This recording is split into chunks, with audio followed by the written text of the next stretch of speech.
ओम नमः शिवाय। दोस्तों, सावन का पवित्र महीना भक्ति और मर्यादा का महीना होता है। इसमें जितने भी शिव भक्त होते हैं वो पूरी तरह से भगवान शिव जी के भक्ति में लीन हो जाते हैं। दोस्तों, यह महीना पूरी तरह से भगवान शिव को समर्पित होता है। वेदों पुराणों के अनुसार सावन के पवित्र महीने का नियंत्रण पूरी तरह से भगवान शंकर के हाथों में होता है। दोस्तों, इस महीने में लोग व्रत करके, पूजा पाठ करके, कथा श्रवण करके तथा कथा कहकर और दान दक्षिणा देकर अपने मनोवांछित फल की प्राप्ति करते हैं। दोस्तों, आज हम आपको भगवान भोलेनाथ की एक ऐसी ही पवित्र पौराणिक कथा सुनाने जा रहे हैं जिसके श्रवण मात्र से ही आपको मनोवांछित फल की प्राप्ति होगी। दोस्तों, कथा शुरू करने से पहले आपसे निवेदन है कि अगर आप भगवान शिव के सच्चे भक्त हैं, आप चाहते हैं कि भगवान शिव की कृपा आपके ऊपर हमेशा बनी रहे, तो दोस्तों हमारे वीडियो को लाइक कर दीजिए और कमेंट में ओम नमः शिवाय और हमारे चैनल को सब्सक्राइब अवश्य कर दीजिए। चलिए कथा शुरू करते हैं कि आखिर भगवान भोलेनाथ का नाम कैसे पड़ा नीलकंठ। दोस्तों, एक बार दुर्वासा ऋषि अपने शिष्यों के साथ शिवजी के दर्शन के लिए जा रहे थे। मार्ग में उन्हें देवराज इंद्र मिले। इंद्र ने दुर्वासा ऋषि और उनके शिष्यों को विनम्रता पूर्वक प्रणाम किया। तब दुर्वासा ने इंद्र को आशीर्वाद देकर भगवान विष्णु का पारिजात पुष्प प्रदान किया। इंद्रासन के गर्भ में चूर इंद्र ने उस पुष्प को अपने ऐरावत हाथी के मस्तक पर रख दिया।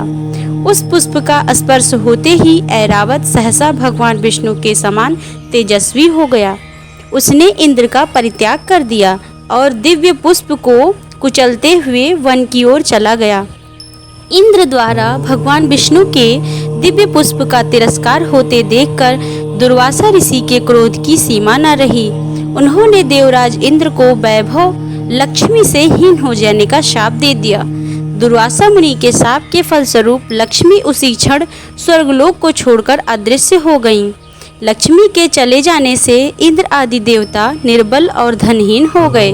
उनका वैभव लुप्त हो गया। इंद्र को बलहीन जानकर दैत्यों ने स्वर्ग पर आक्रमण कर दिया और देवगण को पराजित करके स्वर्ग के राज्य पर अपना परचम फहरा दिया। तब इंद्रदेव गुरु बृहस्पति और अन्य देवताओं के साथ ब्रह्मा जी की सभा में उपस्थित हुए। तब ब्रह्मा जी बोले, देवेंद्र, भगवान विष्णु के भोग रूपी फूल का अपमान करने के कारण रुष्ट होकर भगवती लक्ष्मी तुम्हारे पास से चली गई हैं। उन्हें पुनः प्रसन्न करने के लिए तुम भगवान नारायण की कृपा दृष्टि प्राप्त करो।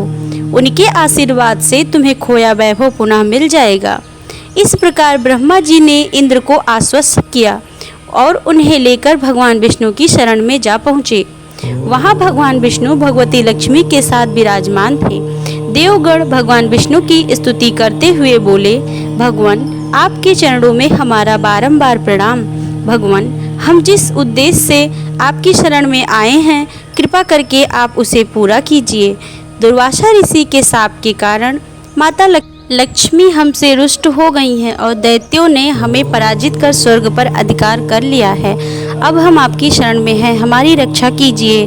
भगवान विष्णु त्रिकालदर्शी थे। वे पल भर में ही देवताओं के मन की बात जान गए। तब वे देवगढ़ से अपने वैभव लौटाने के लिए दानवों से दोस्ती कर उनके साथ मिलकर समुद्र मंथन करने को बोले। उन्होंने समुद्र की गहराइयों में छिपे अमृत के कलश और मणि रत्नों के बारे में बताया कि उसे पाने से भी वे फिर से वैभवशाली हो जाएंगे। भगवान विष्णु के कहे अनुसार इंद्र सहित सभी देवताओं दैत्यराज बलि के पास संधि का प्रस्ताव लेकर गए और उन्हें अमृत के बारे में बताकर समुद्र मंथन के लिए तैयार कर लिया। समुद्र मंथन के लिए समुद्र में मंदराचल को स्थापित कर वासुकी नाग को रस्सी बनाया गया। तत्पश्चात दोनों पक्ष अमृत प्राप्ति के लिए समुद्र मंथन करने लगे।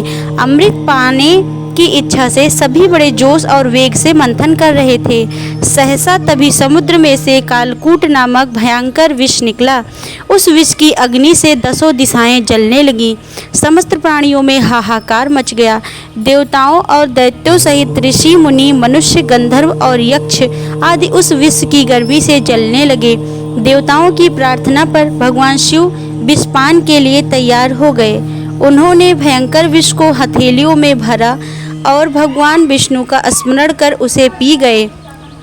भगवान विष्णु अपने भक्तों के संकट को हर लेते हैं। उन्होंने उस विष को शिव जी के कंठ में ही रोककर उसका प्रभाव समाप्त कर दिया।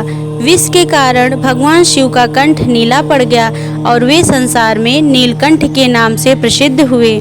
जिस समय भगवान शिव विषपान कर रहे थे, उस समय विष की कुछ बूंदें नीचे गिर गईं, जिन्हें बिच्छू, सांप आदि जीवों और कुछ वनस्पतियों ने ग्रहण कर लिया। इसी विष के कारण वे विषैले हो गए। विष का प्रभाव समाप्त होने पर सभी देवगण भगवान शिव की जय जयकार करने लगे। हलाहल को दोस्तों विष ही कहा जाता है। हलाहल के बाद समुद्र से कामधेनु गाय प्रकट हुई। वह यज्ञ हवन आदि सामग्री उत्पन्न करने वाली थी, अतः उसे ऋषि मुनियों ने ग्रहण किया। उसके बाद उच्चैश्रवा नामक 7 मुखों वाला एक अश्व निकला। वह चंद्रमा के समान श्वेत वर्ण का था। उसकी सुंदरता से प्रभावित होकर उसे दैत्यराज बलि ने ग्रहण कर लिया। समुद्र से श्वेत वर्ण का ऐरावत निकला। उसे अपना वाहन बनाने के लिए इंद्र ने ग्रहण कर लिया। इसके बाद कौस्तुभ नामक मणि प्रकट हुई। उसे श्री विष्णु ने धारण कर लिया। समुद्र मंथन से कल्प वृक्ष तथा अनेक सुंदर अप्सराएं भी प्रकट हुईं। इनके बाद ऐश्वर्य और भोगों की देवी लक्ष्मी प्रकट हुईं। वे भगवान विष्णु की नित्य शक्ति हैं। देवी लक्ष्मी समुद्र की पुत्री के रूप में उत्पन्न हुई थी। उन्होंने प्रकट होते ही भगवान विष्णु को वरमाला डालकर पति के रूप में स्वीकार कर लिया। अंत में समुद्र से एक दिव्य पुरुष प्रकट हुए। दिव्य वस्त्र आभूषणों से सुशोभित वे दिव्य पुरुष श्री विष्णु के अंशावतार और आयुर्वेद के प्रवर्तक वैद्य धन्वंतरी थे। उनके हाथों में अमृत से भरा कलश था। उन्हें देखकर दैत्यों ने समुद्र मंथन छोड़कर उनसे अमृत का कलश छीन लिया। तब भगवान विष्णु ने मोहिनी अवतार धारण करके देवताओं को अमृत पान करवाया। इस प्रकार सभी देवता वैभव से संपन्न होने के साथ अमृत पान कर अमर हो गए। ओम नमः शिवाय।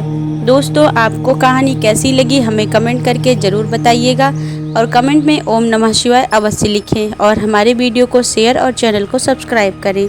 ओम नमः शिवाय। ओम नमः शिवाय।